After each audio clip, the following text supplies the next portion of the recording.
आप सभी लोगों का स्वागत है फिर से एक बार क्रिक जोन में। आशा करता हूँ सभी लोग सही सलामत होंगे। तो चलिए शुरू करते हैं आज का वीडियो, जहाँ पे नेपाल और नेदरलैंड्स के बीच ये पांचवा मुकाबला था इस T20 ट्राई सीरीज का, जिसमें से स्कॉटलैंड, नेदरलैंड और नेपाल के बीच जबरदस्त भिड़ंत होती हुई दिख रही है। हर एक मैचेस में रोमांच बढ़ता जा रहा है और कहीं ना कहीं आखिरी मैच कल होने वाला है, जबकि आज पांचवा मैच था।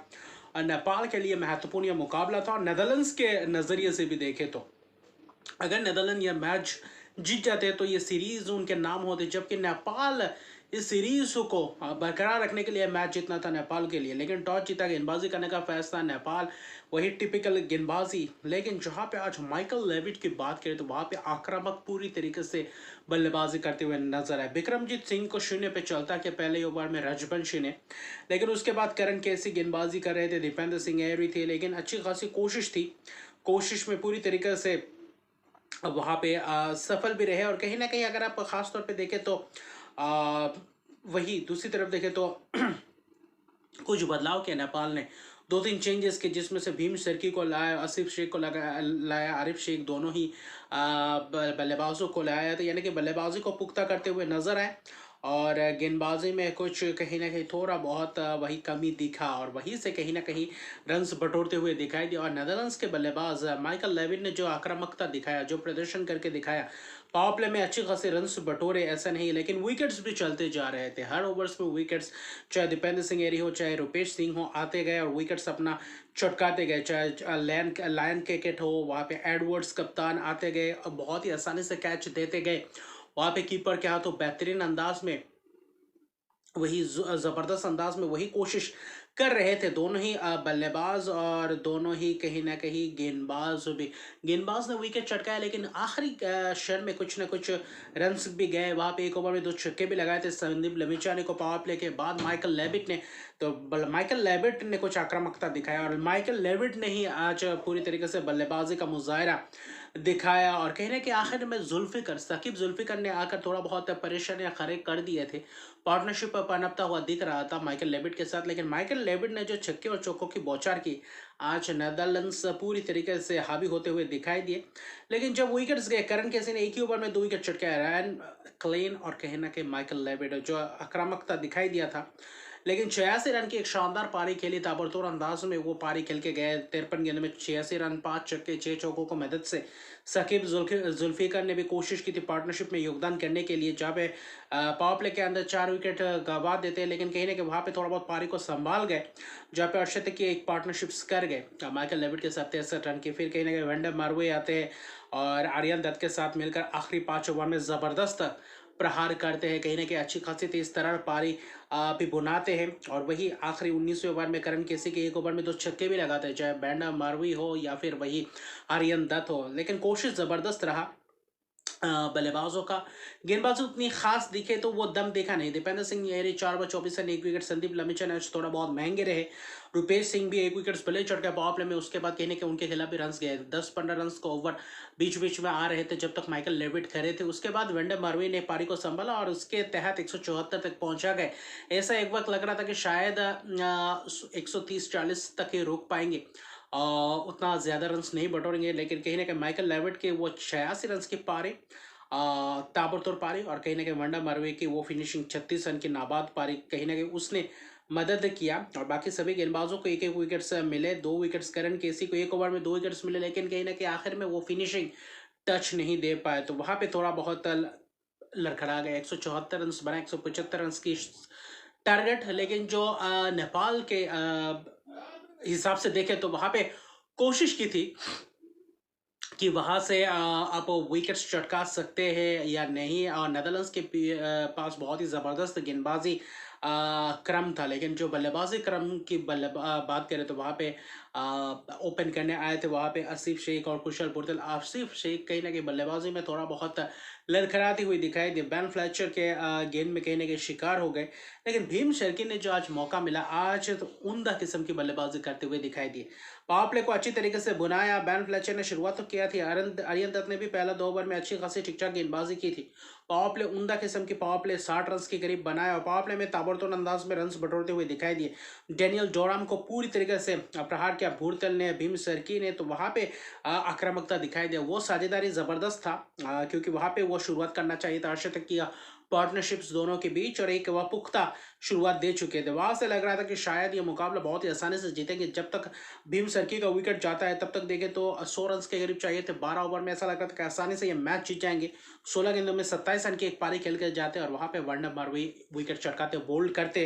लेकिन जबरदस्त ये बल्लेबाज, T20 सेटअप में ऐसे बल्लेबाज आपको चाहिए। लेकिन पॉडेल आए, पॉडेल ने कोशिश की थी वही रिवर्स स्वीप मारते हुए। लयन कैकेट ने चलता किया। कुशर भुरतेल का भी एक कैच छूटा था वहां पे स्क्वेले के हाथों। वहां पे क्रूज ने वो कैच गवा दिए थे, तो वहां पे कुछ कैचेस छूटते हुए दिखाई दिए। लेकिन आखिर के 10 ओवर में करीबन 87 रन चाहिए थे। वहां पे भी कोशिश की थी, लेकिन जो आरिफ शेख आए पौडल के बाद और उसी ने कहीं ना कहीं मैच का रुख पलट दिया। एक ओवर में जो विक्रमजीत सिंह का ओवर था वहां पे करारा छक्के चौके की बौछार की, वहां पे कोशिश की थी और वहीं से कहीं ना कहीं चलता जा रहा था सिलसिला। वो जो 12वें ओवर के बाद क्योंकि वहां पे विकेट्स गिरने के बाद वही दूसरी तरफ देखें तो रोहित पौडेल के विकेट गिरने के बाद जो आते ही आरिफ शेख ने जो पारी को भुनाया, वहां पे छक्के लगाए, चौके लगाए, बेहतरीन अंदाज में फाइनल के ऊपर से वहां पे स्केले के दरमियान बहुत ही उम्दा किस्म की वहां पे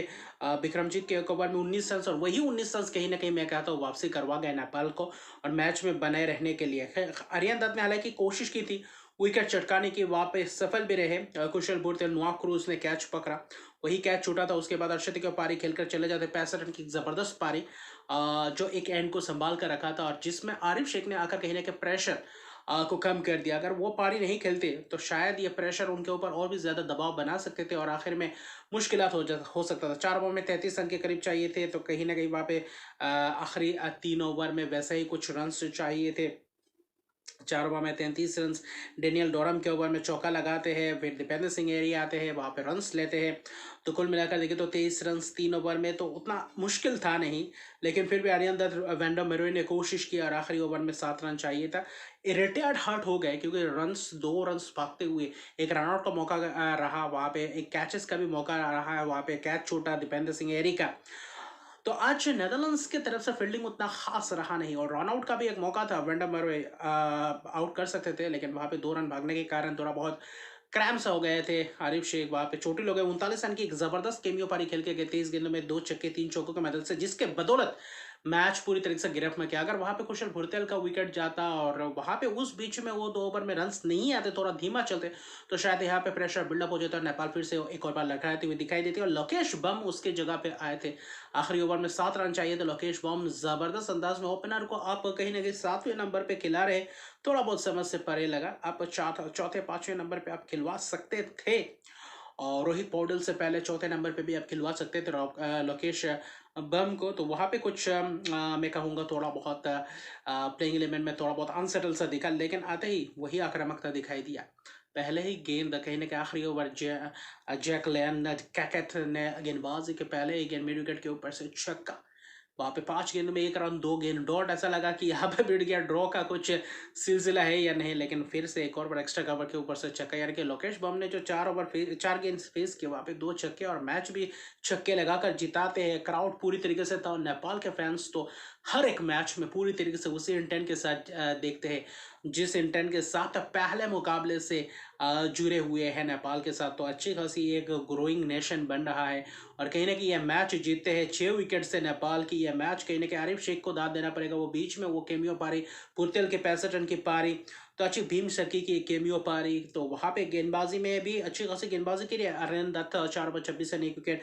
वनडे मरविन ने भी कोशिश की थी मुकाबले को खींचने की। 4 ओवर में 22 रन बहुत ही किफायती स्पेल किए, लेकिन नेपाल ने आज थोड़ा बहुत गेंदबाजी उतना खास मैं कहूँगा उतना खास शुरुआती क्षण में विकेट्स लेने के बाद बीच में कहीं ना कहीं थोड़ा बहुत विकेट लेस रहे और वहाँ पे कहीं ना कहीं मैच को गवा बैठे थे। अगर माइकल लेविट और लंबा थोड़ा बहुत खेल जाते तो 86 रन की माइकल लेविट की उस पारी ने कहीं ना कहीं आखिर में जो वेंडा मैरवी ने फिनिश किया उसके तहत 174 रन बनना, 174 रन भी बनते नहीं। लेकिन कुल मिलाकर देखें तो नेपाल की एक ज़बरदस्त जीत है। कहीं ना कहीं क्रिकेट वर्ल्ड कप लीग 2 के जो सीरीज थे वहाँ पे भी बेहतर प्रदर्शन किए और यहाँ पे भी ट्रायंगुलर ट्राई सीरीज में, T20 ट्राई सीरीज में 3 में से अभी 2 जीत 4 अंकों के साथ अभी फिलहाल पहले पायदान पे आ चुके हैं। भले रन रेट बेहतर है, नेदरलैंड की मैच खत्म हो चुका है, कल आखिरी मुकाबला और डू और डाई मैं कहूँगा मैच दोनों ही टीमों के लिए। यहाँ पे अगर कहीं ना कहीं नेदरलैंड्स तो अभी ये सीरीज उनका खत्म हो चुका है, दूसरे पायदान पे आ चुके हैं। अगर कहीं ना कहीं स्कॉटलैंड जीता है तो ये सीरीज उनके नाम रहेगा T20 सीरीज, और अगर नेपाल जीतता है तो नेपाल सीधे तरीके से यह खिताब भी उठा लेगा। तो ज़बरदस्त ये टूर रहा है, ये दौरा रहा है। तो ये कहीं ना कहीं सोच कर देखेंगे स्टुअर्ट लॉ ये एक आने के बाद एक शानदार शुरुआत नेपाल क्रिकेट के लिए। तो आने वाले समय में और भी ज़्यादा रोमांचक रहेंगे, और भी ज़्यादा कुछ इंप्रूवमेंट करना पड़ेगा गेंदबाजी में, बल्लेबाजी में, खासतौर पे मिडिल ऑर्डर के बल्लेबाजी में और शुरुआती क्षण में। तो बहुत कुछ चेंजेस करना पड़ेगा थोड़ा बहुत, और उसके बाद नेपाल फिर से एक और बार ज़बरदस्त आज जो चेस का बेहतरीन अंदाज में चेस था। तो अभी के लिए इतना रखा, मेरे चैनल को सब्सक्राइब नहीं किया, मेरे चैनल को सब्सक्राइब कर दीजिए, लाइक शेयर कमेंट जरूर कीजिए। तब तक के लिए गुड बाय।